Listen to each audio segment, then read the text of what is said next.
This podcast is brought to you by Penji. Penji is a creative subscription service that gives you access to pre-vetted, agency-trained creatives from all over the world. From graphic design to illustrations to social media management and web development, it's all included for one monthly price. It's time to say goodbye to the hassle of searching for top-notch creative talent. With Penji, you get quality and consistency delivered right to your inbox every day, carefully crafted for you by humans. So meet your new creative team today. Head over to penji.co for more and enter the coupon code located within the podcast show notes.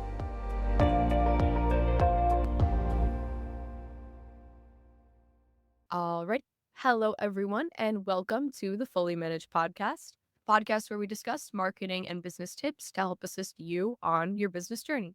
I'm your host, Shannon, Penji's partnership coordinator, and I'm joined here today with a very special guest, Brent Feldman from Matchbox Design Group. Thank you so much for joining me today. Absolutely. Thank you so much for having me on. I appreciate that. Could you please start by telling us a little bit about yourself, anything that you think would be relevant for the audience to know, and anything also in your business career leading up to this point that you think would be nice for anyone to know you think is important? Awesome. Yeah. I am the CEO of Matchbox Design Group. I started this company basically in 2006 with a business partner, and we dreamed of having a better agency and a cool one that had a great environment and did cool stuff. And we set out to kind of make that our goal. And yeah, over the course of 18 years, which is actually really wild to think about. Been that long. Yeah. Congratulations. Thank you. A lot of people look forward to getting to that extent. So that means, longevity is super important. Oh, definitely. Yeah. It's been fun and it's always interesting. And we've been growing little by little, over the years, and, you just had an increase 20% year over year, which was wonderful for last year. So yeah. So the organization is really built around doing website design and development and search engine optimization. We started doing website design and development as soon as we started the business. That was really a core service that my business partner and I had shared talents in. And that's why we kind of started out with that service. And then in 2012, we added SEO as a service and have been growing it ever since. But it's a lot of fun. I feel like as far as my background and what led into this is that, I went to school for advertising and marketing, business management minor, and then a web design and development certificate. I actually really did everything in school that kind of led me, and I feel like that's got to be a case study. It's so unusual because no one ever does that. Every time I talk to a marketer, they're like, "Yeah, I didn't go to school at all," or I used to be in wrestling. Yeah. Our lead digital strategist, he has a psychology degree. And That's very smart, actually. That's a good degree to have for that. It's clutch. Actually, that is it, because thinking about, human behavior and how people might respond to certain things, incredibly helpful for marketing. So anyway, yeah, I know that's where I'm like, yeah, I feel like I gotta be one of the few that actually ended up in a field that resonates. Incredible.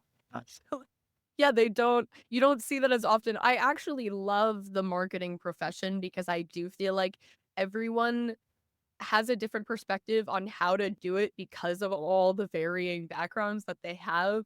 And it's very interesting to hear where people come from when going into it, because it's like, I guess, I don't know if I should say everyone could do this role because that takes away from all these people who are very successful at it. It's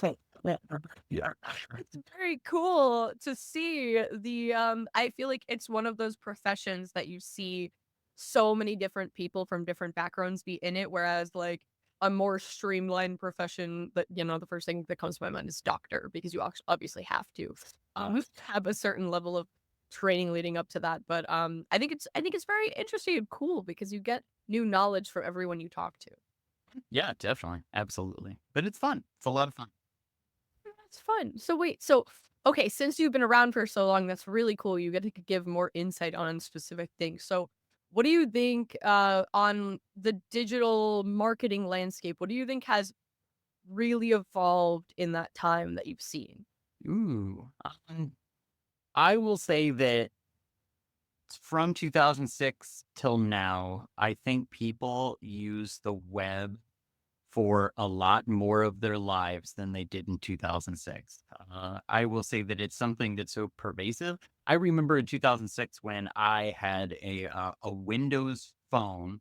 This was like pre, iPhone, but it was really cool to be at the forefront of like what was mobile computing.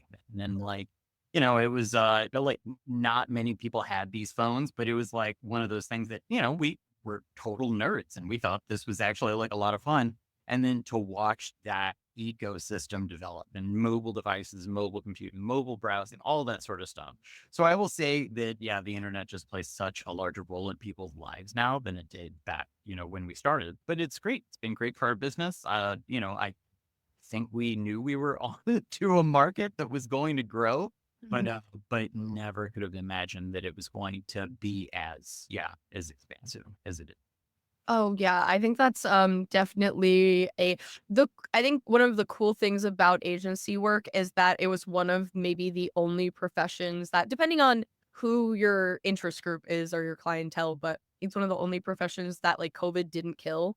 Um because it was all online, or could be all online and remote from the get-go. So going and doing that is like, oh, okay. Unless you're working with just small businesses, which that could have been detrimental. I've definitely talked to some No, folks where that's not. it was wonderful. I was talking to somebody about this just yesterday, and we grew 5% in 2020. It's not Mhm. much, but I'm thankful That's not that still we would crack, and like lose revenue, but we did, we grew, and it's a testament to our clients, the people we were serving, and definitely just trying to help them out navigating uncertain times, as well. But yeah, I will. Yeah, it we very easily transitioned into doing remote work. And as you can see, like, I'm at my house. This actually became a really good thing for us. Actually, like working remotely because of the pandemic, it got us the opportunities to hire people in other states and, yeah. around the country and actually even around the world. So I will say pushing remote was, e- even though I don't fondly look back on the pandemic, but I will say what it did for us to be able to get to this point, work remotely, and then hire people in other places has been wonderful. Yeah, and it's definitely, I'm sure that I never really thought about it like this, but I'm sure COVID definitely pushed a lot of businesses that were hesitant to do more online things. Like they kind of had to in order to like save themselves. Of course, if they're only a storefront and there's no way of like doing everything digitally, then of course like that's very, very hard. But if there's a transitional period that you're able to capitalize on and be able to interact with an agency that's going to help you do that, I think that's incredible. So it's kind of like maybe it was an important push for some people who were like behind on certain things. Yeah, definitely. I feel like it was super helpful. Now, the pandemic had created this like digital necessity for Mm. like, people to think about, how they were serving their clients. I know that obviously changed restaurants a lot, to where, online ordering became, ultimately imperative. And I feel like apart from the abruptness that it forced the change, the overall change that pushed people in that direction, I think was actually super positive because now, when they were necessitating, like, when they had to get those tools and put them in place, I feel like that was a good platform for all this future stuff post pandemic. So yeah, definitely good luck. Right. It got them used to the idea too, I'm sure, because I'm sure there was a lot of businesses that were hesitant to be involved in this, and then or maybe saw like, oh, well, we're getting business anyway for without doing these things. So like what's the point? But then at this point, when if they can't get revenue without being involved in this, I think that hopefully that did help them transition to, improving their business model. Definitely. So you said that you were able to grow a lot during that time as a business. Do you think that what were the challenges that you faced, because you both oversee the design team and the SEO team? how do you balance like creativity, implementing data-driven strategies, like all this stuff that involves now two teams that are doing very different things. Yeah. Ooh, that's a good question. I will say that having the two sides are really helpful and important when approaching, you know, each discipline.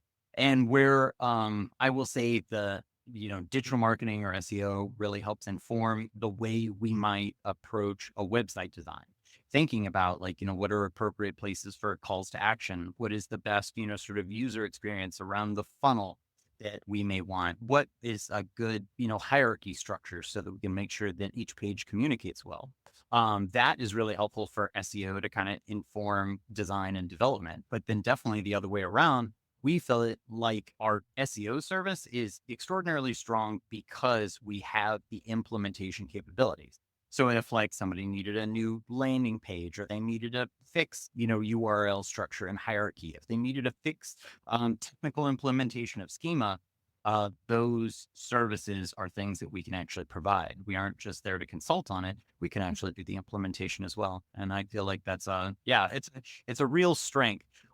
It was interesting. We were actually talking about this just this morning, and I feel like just as much as like you could have all the good advice you want to give in the world, if you aren't able to practically put it in place, then obviously it just becomes good. Yeah, that's true. It's true. Yeah. Do you okay, so then do you kind of push your teams to interact as much as possible so that they're kind of doing this effectively, or is it kind of like one team says something and you kind of like convey it to the other team and then that's kind of how it works? Like what do you recommend the best strategy is for communication between teams, I guess? Absolutely. You know what? That is where I feel like facilitating contact between our SEO account manager, our support manager, Mark, that lead a lot of the support and just, ongoing updates of websites, them meeting and talking about not only the projects that are on the plate, things that need to be completed, but strategy and opportunity is incredibly important. Definitely facilitating more communication along that front is something that like, everybody has a goal of. There's plenty of Slack communication that goes on about like individual opportunities, whether something is possible or not. But honestly, having people meet on a regular basis to really not just talk about what needs to get done, but the future and software that's out there. Wow, with the advent of like, AI, there were certain ways that, like we all communicated around the team about like, hey, what are you doing with it? And that might trigger another person's like, Mhm. ability to jump in and figure something out or, just a new way to leverage the technology. I will say that's been one of the coolest things to watch like our team talk about and have it, grow and be impactful. And it was like at the end of 2022.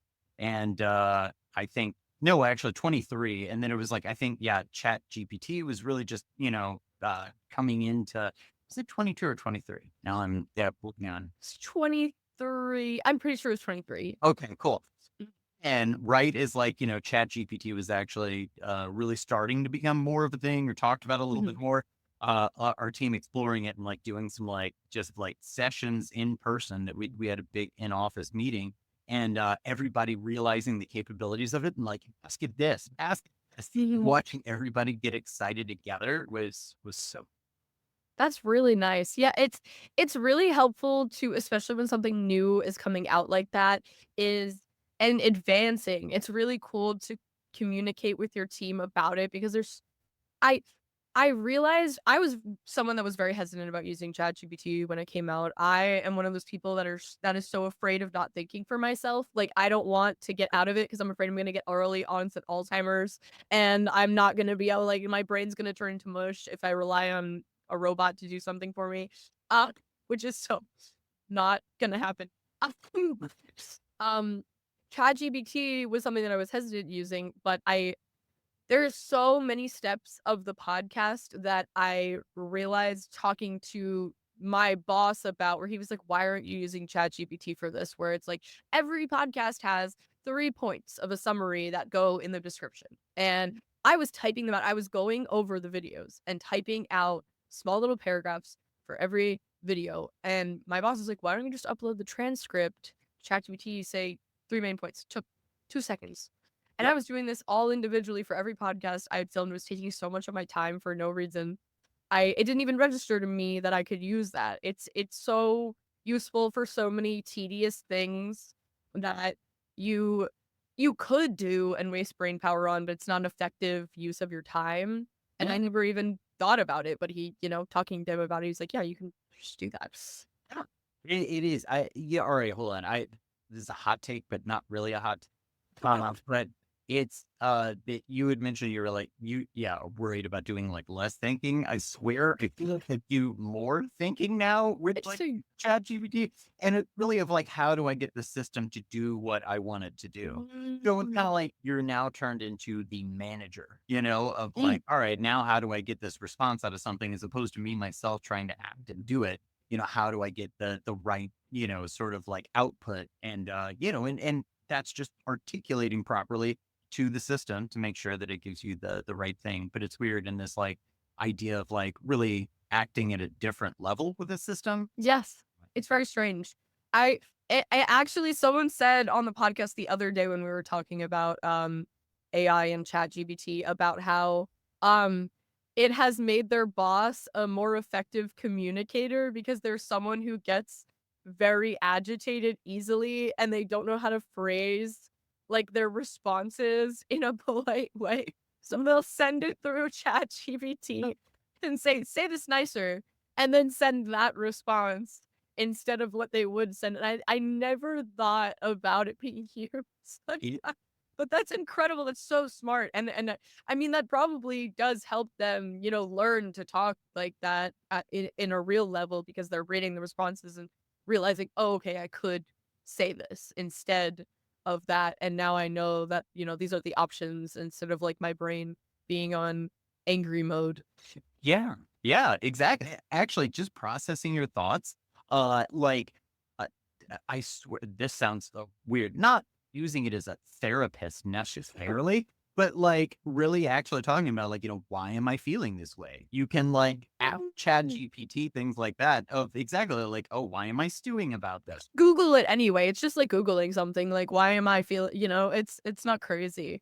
Yes, definitely. So it's just, yeah, it's cool. People are finding like all sorts of things to do with it. And oh my God, and you're totally right with like doing like mundane tasks or like, yeah, The relief. oh, it's amazing. And yeah, for podcasts and stuff, there's a tool that will like clip out every, special moment from a podcast now. It'll like give you all the timestamps, the description, the titles, Oh. everything like that. So yeah, we're using a tool called Minvo that has been super helpful for that. Our So editing team definitely uses something like that as well, which is really helpful. Usually I record reels for them, just so that they don't have to determine it. I do it while I'm on the podcast.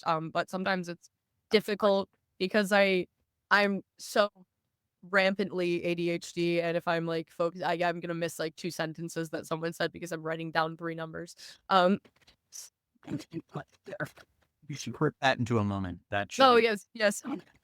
They don't clip me. You're the important person. I Oh, know, right. right? We focus on you. My favorite thing about ChatGPT, and this was when someone brought this up to me, I was like, oh my goodness. If you have ingredients in your house that you want to use, but you don't know what to make them into, ChatGPT recipe including these 3 ingredients. That's brilliant. I never even I hate wasting food and I constantly like I'm not creative enough to create a meal sometimes out of my leftovers or whatever it may be and they're like best thing on the earth. This has nothing to do with marketing, but I just needed I just like Perfect. No, it works. Great tip for anybody. so moving to a different topic since we're the chat GPT is so helpful and everyone should use it, but we're talking about you. Okay, so how are you able to stay ahead of technologies like AI or like things that are advancing? You've been around for 18 years, so you have to be ahead of the game in some way. What are some maybe things that you have instilled in your company that help you stay updated on certain things? Communicate these new ideas or anything? Is it just Slack or do you have like regular meetings in which you uh plan to talk about things? What's it like? Yeah, definitely. We have a channel devoted to it to where on, in Slack, yeah, that like, here's new tools. I will say that there's also a service called Apps Sumo that I Heard am about that, I think. yeah, which is really neat. I actually just get their newsletter and they're talking about like new apps all the time. And sometimes they're okay, like this is no offense to anybody's application, whatever the building stuff, they don't have a lot of relevance, but there's a lot of things that are incredible. And you're like, oh, wow, that's just a great, small tool. And usually they're lifetime subscriptions. So that has been really helpful. I will also say that I get like a bunch of different newsletters that I get hit with that like, look like here's a new technology, a new thing to look at. And yeah, and even though I feel like newsletters are, I don't know, they can just clog up your inbox. Yeah. Like are really, really good about like introducing new technology. But otherwise, it's just like sharing and encouraging with the team because like, everybody is like, oh, look at what I found. And this is really neat. And we found tons of cool tools just like that, like the Minvo, the one that I mentioned. That one's great. There's all sorts of little microservice tools that are all. That's really nice. So you actually, something else I noticed is you have an emphasis on accessibility for web design specifically. I actually had a previous podcast with, I don't know if you've heard of Accessibility specifically. Okay, so is it something that, and maybe this is just me not brushing up on my knowledge enough, but is it something that is incorporated based on your knowledge of accessibility needs for websites, or do you interact with another service that provides that accessibility? How do you incorporate this? Ooh, that's a good question. And actually, it's a little bit of both. Okay. So we had we actually did partner with Accessibility to use their tool on a Mhm. few sites that we are using. We also partnered with Level Access, Mhm. and they were formerly Essential Accessibility. Having a company like that that really is into giving advice and feedback, has actual testers with disabilities to like let you know, hey, this is what they experienced as they were using the website, and automated tools as well to find out if there's just like, missing alt text or like your field label needs to be above something. But it's something that as a company, we care about a lot. We feel like, the web should be for everybody. And it's really neat to have not only partners that can help augment and, take care of things, make sites more accessible, but it's actually fun doing the remediation work too. So as you're like taking care of like, issues on a site, you can see from an engineering or a development standpoint, like, oh, maybe I can like knock out a whole bunch of these depending on the way, how you approach something. And at the end of the day, the goal is really just to make it the websites, any web resource more accessible. And we've done remediation for like federal government software web applications, which is like super interesting. We've done remediation on obviously like, websites.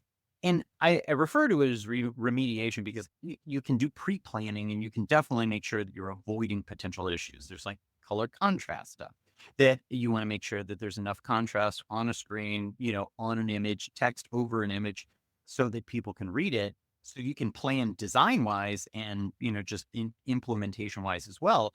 But then you can also take care of issues that have occurred, or like, hey, let's say, there's a site that's been up for like years and they haven't had any accessibility remediation. Then you can take care of those issues by, subscribing to the best practices, understanding the, WCAG guidelines, depending on what bar they're trying to meet. There's lots of ways of going about it, but accessibility is, it's cool.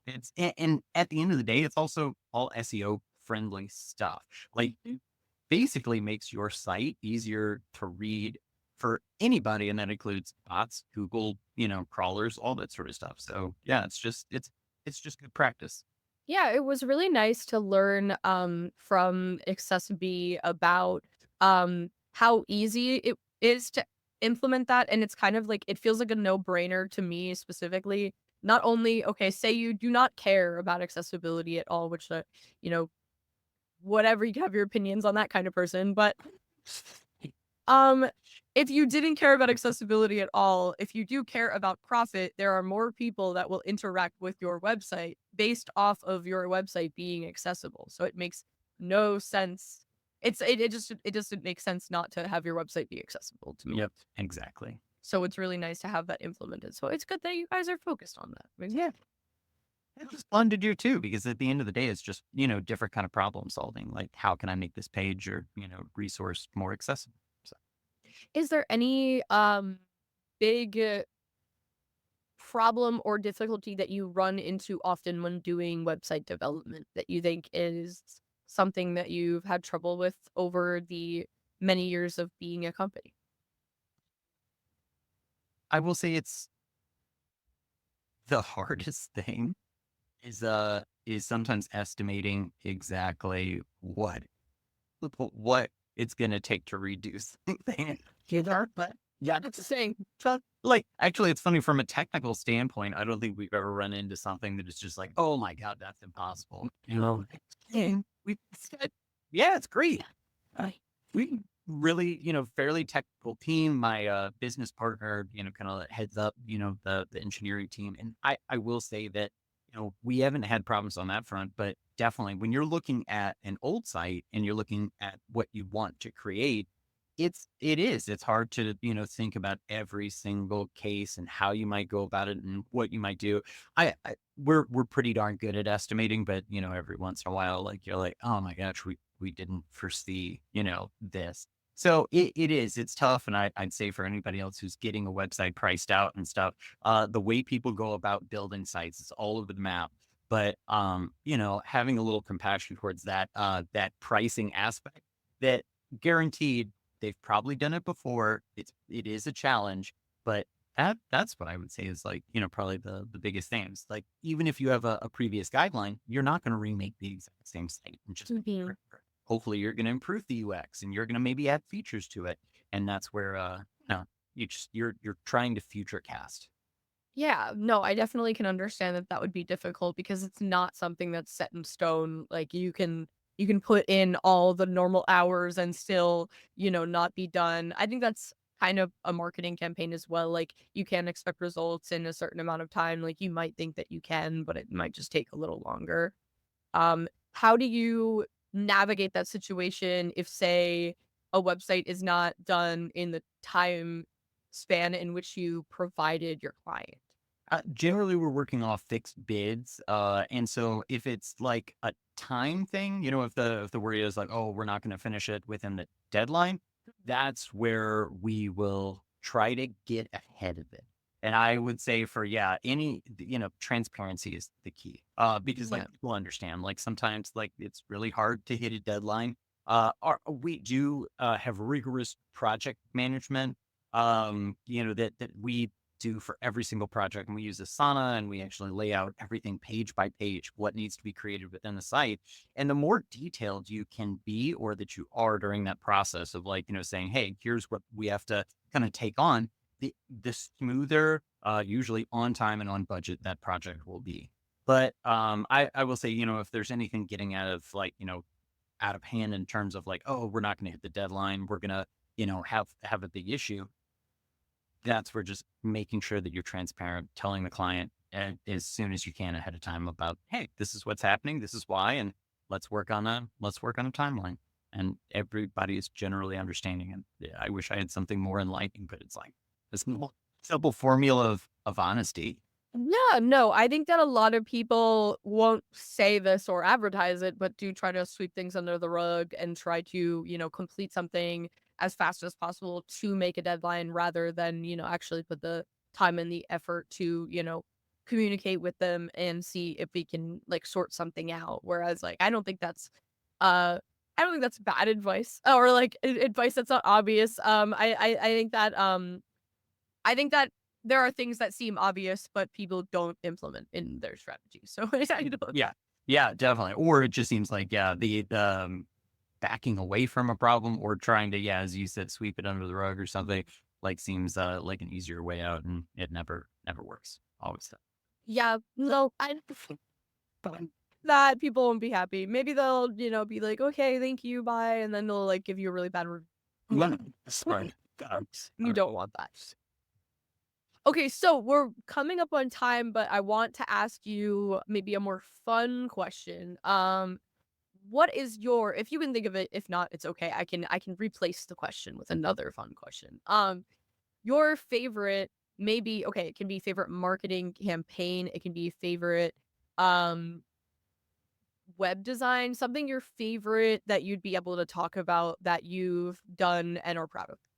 Oh, one that we've done that I feel like is like our favorite. I feel like there's a lot of stuff that we've done that is like really cool. Um, as far as like, we don't have any like slogans or phrases or anything like that. This is actually just for like a for a injury attorney, but like there's a change of something from, we were like, oh, we think this would, kind of work better.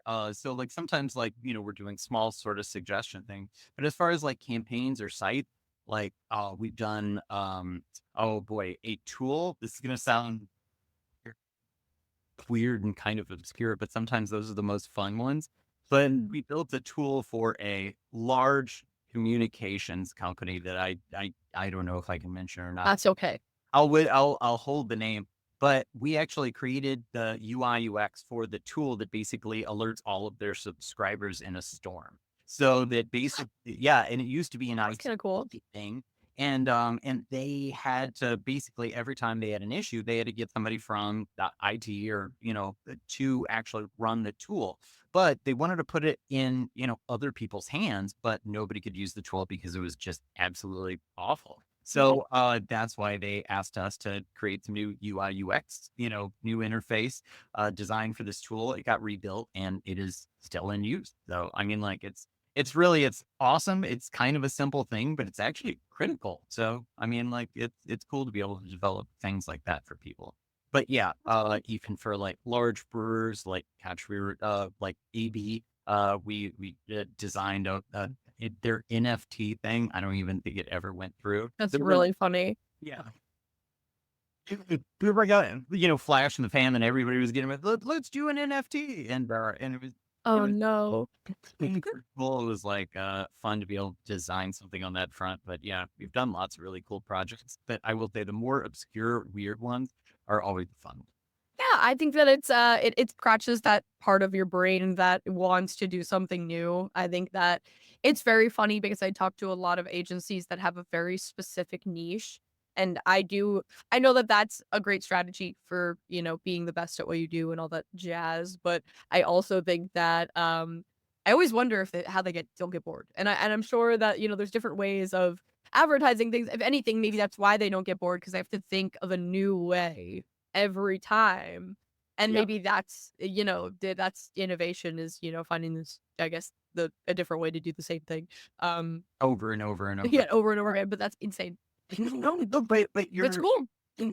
it's awesome. And I will say that that's actually something we're looking at right now, but actually it's a challenge my business partner and I, because like, yeah, for people with like ADHD, you're always like digging into like something new Mhm. and the feeling like you could solve anybody's problem. Like, like you're basically internet web thing, you stripped it down at least to that.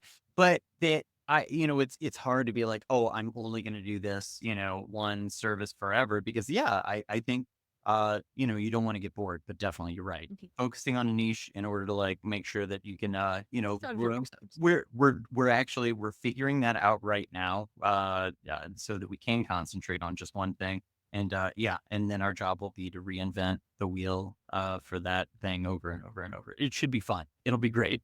When you niche down, you don't have to stop taking on new projects. You just kind of like that's just where you're gonna do the best at, or you're gonna get the most clients from. It doesn't you don't Yeah. have to say no to everyone. You're still probably gonna get other people connections from other projects that you've done before you niche down, asking you for something, or it doesn't make you don't have to stop.